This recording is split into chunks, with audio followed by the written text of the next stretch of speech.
तो चलिए दोस्तों, आज हो गया है 10 सितंबर। जानेंगे छत्तीसगढ़ के ताज़ा हालचाल, सभी जिलों के प्रादेशिक समाचार। जी हां, छत्तीसगढ़ राज्य की प्रमुख बड़ी खबरें, हर क्षेत्र के प्रमुख समाचार, आज के ब्रेकिंग न्यूज़। जी हां दोस्तों, पूरी जानकारी के लिए पूरी वीडियो देखते रहिएगा। और आपने अभी तक हमारा इस चैनल को सब्सक्राइब नहीं किया है तो सब्सक्राइब करके बेल आइकन को भी जरूर से दबा दीजिए।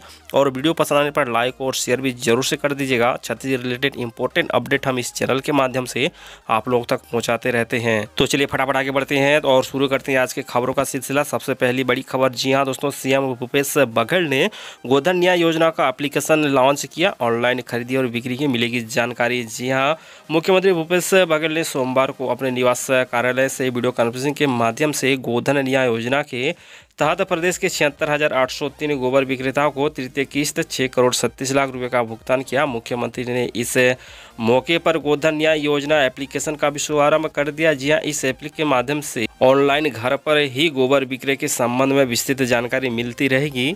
साथ ही बघेल ने पशुपालकों एवं गोबर विक्रेताओं को सुविधा के लिए ऐप तैयार करने के लिए अधिकारी को सराहना भी की है। जी हां, ऐप के गूगल प्ले स्टोर पर डाउनलोड किया जा सकता है। ऐप के माध्यम से गोबर विक्रेताओं के साथ साथ कई सहकार समूह भी जोड़ा जा सकता है। गोबर खरीदी से लेकर वर्मी कंपोस्ट और उससे बेचने की जानकारी उपलब्ध रहेगी। तो चलिए खबरों का सिलसिला को बरकरार रखते हैं। दूसरी और बड़ी खबर हम आपको सुनाते हैं। जी हां, कोरोना ड्यूटी नहीं करने वाले 70 से अधिक शिक्षकों को नोटिस नहीं मिलेगा वेतन है। जी हां, छत्तीसगढ़ में कोरोना संक्रमण और संक्रमितों की मौत के मामले में तेजी से इजाफा हो रहा है। हालातों को देखते हुए सरकार ने शिक्षकों की क्वारंटाइन सेंटर में लगाई गई थी, लेकिन कुछ शिक्षक ड्यूटी करने में लापरवाही बरत रहे हैं।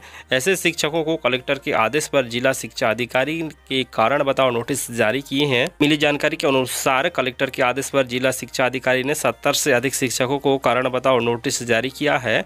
बताया जा रहा है कि इन शिक्षकों की कोरोना ड्यूटी लगाई गई थी, लेकिन ये ड्यूटी में गायब थे। मामले की जानकारी होने पर जिला कलेक्टर के निर्देश पर जिला शिक्षा अधिकारी ने नोटिस जारी किए हैं। साथ ही यह भी कहा गया है कि इंसिडेंट कमांडर में उपस्थिति पत्रक लिए बिना कर्मचारी को वेतन नहीं दिया जाएगा। तो इस तरह से खबरें सामने निकल कर आ रही है। जी हां, कोरोना ड्यूटी पर नहीं करने वाले 70 से अधिक शिक्षकों को नोटिस जारी किया गया है। जी हां, तो चलिए दूसरी और बड़ी खबर सामने निकल कर आ रही है। जी हां, छत्तीसगढ़ स्कूल खोलने के विचार, नई गाइडलाइंस। जी हां, केंद्र सरकार ने 30 सितंबर तक स्कूल बंद रखने का आदेश दिया है, परंतु 21 सितंबर से 50% तक शिक्षकों को स्कूल बुलाने की अनुमति दी गई है। जी हां, इसके साथ ही कक्षा 9 से 12 के विद्यार्थियों को उनकी अभिभावकों की लिखित सहमति प्राप्त होने पर स्वेच्छा से स्कूल आकर शिक्षकों से शंका समाधान करने की अनुमति देने का अधिकार राज्यों को दिया गया है।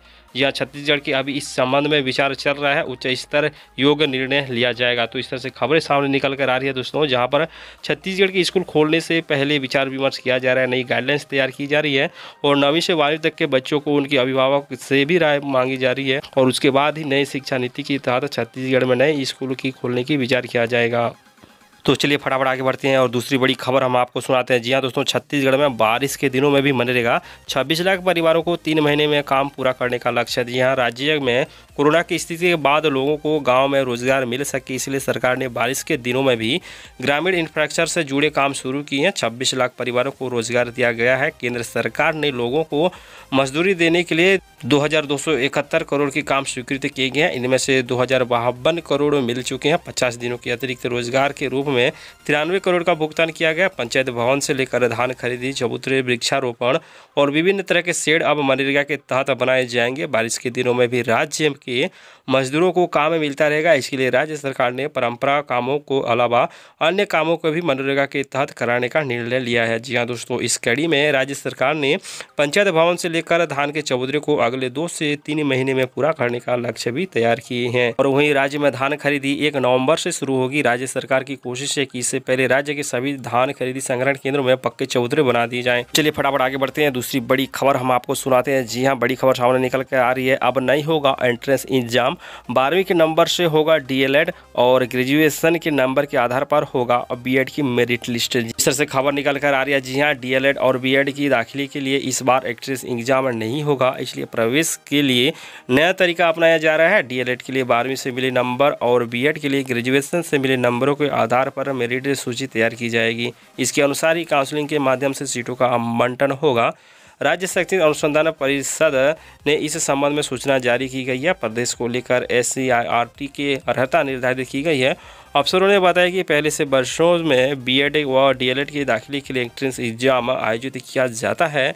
इसके नतीजे के आधार पर मेरिट तैयार की जाती है, लेकिन इसी मेरिट के अनुसार काउंसलिंग के माध्यम से सीटें बांटी जाती थी। लेकिन इस बार कोरोना वायरस की वजह से एंट्रेंस टेस्ट का आयोजन नहीं किया जा रहा है, इसलिए प्रवेश के लिए तरीका बदला गया है। अब डीएलएड के लिए 12वीं के नंबर के आधार पर मेरिट लिस्ट तैयार की जाएगा, जबकि बीएड के लिए ग्रेजुएशन के आधार पर मेरिट लिस्ट तैयार किया जाएगा। तो इस तरह से खबरें सामने निकल कर आ रही है भाई लोग। जी हाँ, 12वीं के नंबर के आधार पर डीएलएड की मेरिट सूची तैयार की जाएगी और ग्रेजुएशन के नंबर के आधार पर बीएड की मेरिट लिस्ट तैयार की जाएगी। तो चलिए आगे बढ़ते हैं। छत्तीसगढ़ कोरोना अपडेट हम आपको बता के चलते हैं। जी हाँ, छत्तीसगढ़ में कोरोना 50,000 पार, रायपुर के बाद सबसे ज़्यादा अब बिलासपुर में। छत्तीसगढ़ में कोरोना के मामले 50,000 पार हो गए हैं। मंगलवार को 2,834 नए मरीज के साथ प्रदेश में अब तक 50,116 लोग संक्रमित हो चुके हैं। नवा रायपुर स्थित प्रदेश के मंत्रालय में कोरोना जांच कैंप में पहले दिन 22 कर्मचारी समेत राजधानी के 629 नए केस सामने आए हैं। वहीं मंत्रालय और एचओडी बिल्डिंग के पिछले 10 दिनों में 80 से ज़्यादा पॉजिटिव मिल चुके हैं। प्रदेश में 69 मरीजों की जान भी गई है। जी हाँ, जिसमें पिछले 24 घंटे में 12 की मौत हुई। पिछले 24 घंटे में 615 मरीजों को डिस्चार्ज भी किया गया है। अब तक 22,792 मरीज ठीक होकर घर भी जा चुकी हैं, जबकि 26,915 एक्टिव केस हैं। प्रदेश में कोरोना का पहला मरीज मिलने के बाद से अब तक यानी 175 दिन में मौतों का आंकड़ा 400 से पार हो गया है। इसमें से अधिकांश मौतें जुलाई से अब तक महज 2-2.25 महीने के बीच में हुई है। हेल्थ विभाग के अनुसार राज्य में मिले नए मामलों में रायपुर के बाद सबसे ज़्यादा बिलासपुर में 359, राजनांदगांव में 240, दुर्ग में 231 और रायगढ़ में 103 केस मिले हैं। तो छत्तीसगढ़ लेटेस्ट कोरोना अपडेट के बाद चलिए फटाफट चलती है अगली बड़ी खबर की ओर। वहीं दूसरी ओर बड़ी खबर बिलासपुर से। जी हां, बाढ़ में 2,136 हेक्टेयर फसल बर्बाद और 2,503 किसानों अतिवृष्टि से हुए नुकसान। जी हां, जिले में पिछले पखवाड़े अतिवृष्टि से 2,136 हेक्टेयर रकबे की फसल पूरी तरह चौपट हो गई है। इसमें 2,503 किसानों के फसल को नुकसान हुआ है। कृषि विभाग के सर्वेक्षण में यह क्षति का आंकलन किया गया है। जिले में पिछले पखवाड़े लगातार बारिश से नदी नाले पूरी तरह से उफान पर रहे। इससे सैकड़ों हेक्टेयर की फसलों को पूरी तरह से कई दिनों तक बाढ़ के पानी से डूबी रही। इससे धान, मूंगफली, उड़द, अरहर एवं मक्का की फसलें पानी में पूरी तरह से सड़ गई। जी हां, जिले के तखतपुर तहसील में बाढ़ से सबसे अधिक रकबा प्रभावित हुआ है। इस जिले में 880 हेक्टेयर से अधिक फसल का रकबा बारिश से क्षति हुआ है। इस तहसील के 721 किसान प्रभावित हुए हैं। वहीं मस्तूरी तहसील में 864 किसानों के फसल को बाढ़ ने नुकसान पहुंचाया है। इस तहसील में 798 हेक्टेयर रकबा अधिक पानी की वजह से खराब हो गया है।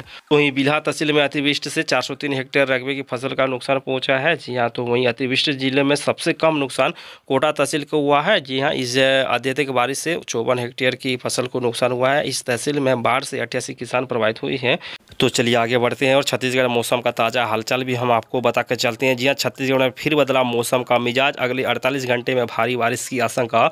छत्तीसगढ़ के मौसम का मिजाज एक बार फिर से बदलने वाला है। मौसम बदलने से गर्मी लोग परेशान से राहत मिलने की उम्मीद है। दरअसल मौसम विभाग ने 11 और 12 सितंबर को भारी बारिश की चेतावनी दी है। जी हां, मौसम विभाग ने बुधवार को भी प्रदेश के कई जगहों पर हल्की से मध्यम बारिश, जबकि कुछ जगह पर गरज चमक के साथ छींटे पड़ने की संभावनाएं जताई जा रही है। जी हां, मौसम वैज्ञानिक के अनुसार गंगानगर, हिसार, बरेली, आजमगढ़, सुपेला और उसके बाद पूर्व की ओर से हिमालय क्षेत्र के पश्चिम बंगाल और असम से होते हुए नागालैंड तक मानसून द्रोणिका है। इस वजह से आगामी 2 दिनों में मौसम करवट ले सकता है। मौसम विभाग का कहना है कि 11 और 12 सितंबर में प्रदेश में भारी बारिश हो सकता है। प्रदेश में पिछले कुछ दिनों से भारी बारिश की जो स्थिति रुकी हुई है। आसमान साफ होने की वजह से धूप तेज निकल रही है। पूरे दिन गर्मी और उमस की वजह से लोग बेहाल है। हालांकि बुधवार सुबह हल्की बारिश की वजह से सूरज की तीखी धूप से लोगों को थोड़ी राहत मिली है। तो मौसम विभाग की जारी अलर्ट। जी हां, छत्तीसगढ़ में फिर बदला मौसम का मिजाज। अगले 48 घंटे में हो सकता है भारी बारिश। चलिए खबरों का सिलसिला को आगे बढ़ाते हैं। छत्तीसगढ़ शिक्षा नीति के ऊपर भी एक अपडेट हम आप लोगों को बता के चलते हैं। जी हां, भिलाई से आ रही है अपडेट खबर। इंजीनियरिंग और पॉलिटेक्निक कॉलेज का आज से एडमिशन शुरू। जी हां, कोरोना संकट के बीच इंजीनियरिंग कॉलेजों में दाखिला की राह देख रहे स्टूडेंट के लिए अच्छी खबर है। राज्य सरकार ने एडमिशन प्रक्रिया शुरू करने के लिए आदेश जारी कर दिया है। इंजीनियरिंग और पॉलिटेक्निक कॉलेज में एडमिशन के लिए 10 सितंबर से काउंसलिंग की प्रक्रिया शुरू होगी।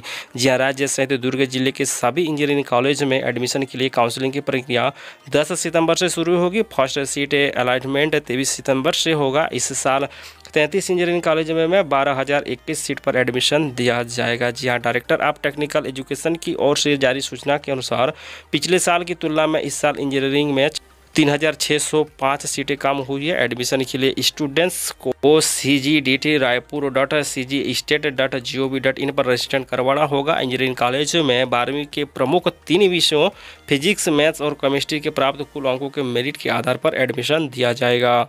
तो चलिए फटाफट आगे बढ़ते हैं और कवर्धा के प्रमुख बड़ी खबर हम आप लोगों को सुनाते हैं। जी हाँ, गिरदावरी कार्य से परेशान पटवारियों ने काम का किया बहिष्कार, सामने रखी 2 सूत्रीय मांग। जी हाँ, पिछले माह से लगातार गिरदावरी कार्य करते चलते पटवारी और राजस्व निरीक्षण परेशान हो चुके हैं। इसके चलते उन्होंने गिरदावरी कार्य में पटवारी और राजस्व निरीक्षकों पर हो रही प्रताड़ना के संबंध में ज्ञापन सौंपकर 2 दिवसीय कार्य नहीं करने का फैसला लिया है।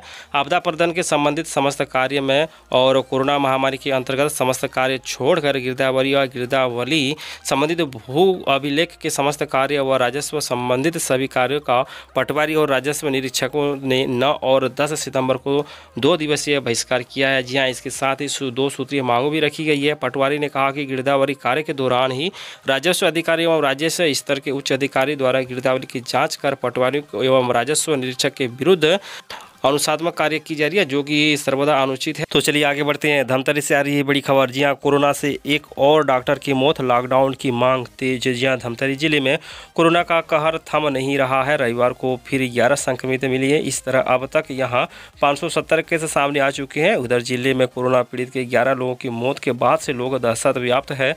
ऐसे में लगातार बढ़ रहे कोरोना संक्रमण पर अंकुश लगाने के लिए विभिन्न व्यापारी संगठन भी सामने आए हैं। जी हाँ, इसके तहत जिले के सराफा संघ ने 1 सप्ताह तक अपनी दुकानों को स्वतः ही बंद रखने का निर्णय लिया है। प्रशासन से पूर्ण लॉकडाउन की मांग पर जोर पकड़ लिया है। यह उल्लेखनीय है कि सितंबर माह में कोरोना संक्रमण लोगों का कहर बनकर टूट रहा है। जिले में अब तक प्रतिदिन 40 से अधिक कोरोना संक्रमित सामने आ रहे हैं।